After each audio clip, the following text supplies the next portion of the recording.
Hi friends, welcome to my channel. కొబ్బరి కారం పొడి చేసుకుందాము. దీన్ని ఎలా చేయాలో చూసేద్దాం. కొబ్బరిని తీసుకున్నాను.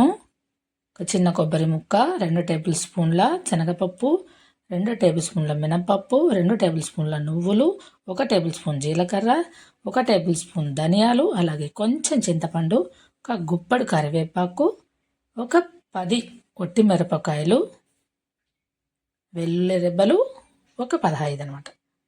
ఫస్ట్ కరివేపాకుని మిరపకాయల్ని బాగా ఫ్రై చేసుకుని చిన్న మంట మీద అన్నిటినీ ఫ్రై చేసుకుందాము. ఇప్పుడు అదే కడాయిలో ఇంకో టేబుల్ స్పూన్ వేసుకొని ఆయిల్, ఉద్దిపప్పుని ఒకసారి ఫ్రై చేసుకొని మరి ఒక 5 నిమిషాలు, శనగపప్పును కూడా అలాగే ఒక 5 నిమిషాలు ఫ్రై చేసుకొని అలానే మొత్తం అన్నీ ఒక్కొక్కటిగా అన్నీ వేసుకొని మంచి స్మెల్ వచ్చేలాగా అట్లా దూరగా వేపినారనుకోండి, ఆ వాసనకే మీ కడుపు నిండిపోతుంది అన్నమాట.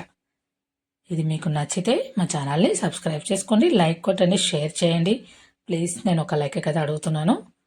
లైక్ చేయండి, నాకు సపోర్టివ్గా ఉంటుంది. అలాగే కొబ్బరిని కూడా అవన్నీ ఫ్రై అయిపోయిన తర్వాత తీసేసి కొబ్బరిని కూడా కొంచెం ఫ్రై చేసుకోండి. ఇవన్నీ బాగా చల్లారిన తర్వాత చల్లారేదాకా వాటిని పక్కన పెట్టేసి కడాయిలో 2 టేబుల్ స్పూన్ల ఆయిల్ వేసుకొని ఉద్దిపప్పు, మినపప్పు, జీలకర్ర, ఆవాలు, ఒట్టి మిరపకాయలు అన్నీ వేసేసుకొని పోపు పెట్టుకుందాము.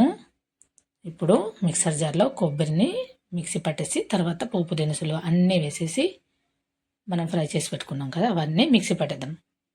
ఉప్పు రుచికి తగినంత, కారం రుచికి తగినంత వేసుకోండి. చూసారు కదా, ఇలా ఈ మాత్రం ఉంటే సరిపోద్ది. ఇప్పుడు లాస్ట్లో వెల్లుల్లి రెబ్బలు వేసి కచ్చాపచ్చగా దంచుకోవాలి. వెల్లుల్లి రెబ్బలు ఇలా ఉంటేనే టేస్ట్ చాలా బాగుంటుంది అనమాట. చాలా ఈజీగా. ఇప్పుడు మనము పోపు పెట్టుకున్నాం కదా, పోపులోకి కొబ్బరి కారం అంతా వేసేసి ఒక సెకండ్ అంతే, మరి ఎక్కువసేపు ఫ్రై చేయకండి. ఒక్కసారి స్టవ్ ఆపేసిన తర్వాత ఫ్రై చేసేసుకోండి.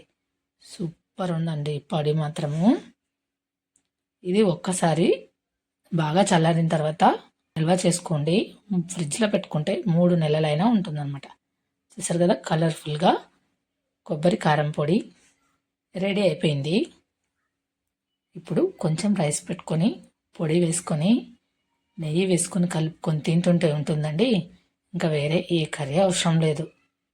ఇలా జార్లో వేసుకొని స్టోర్ చేసుకోండి, 3 months దాకా ఉంటుంది. Thank you so much.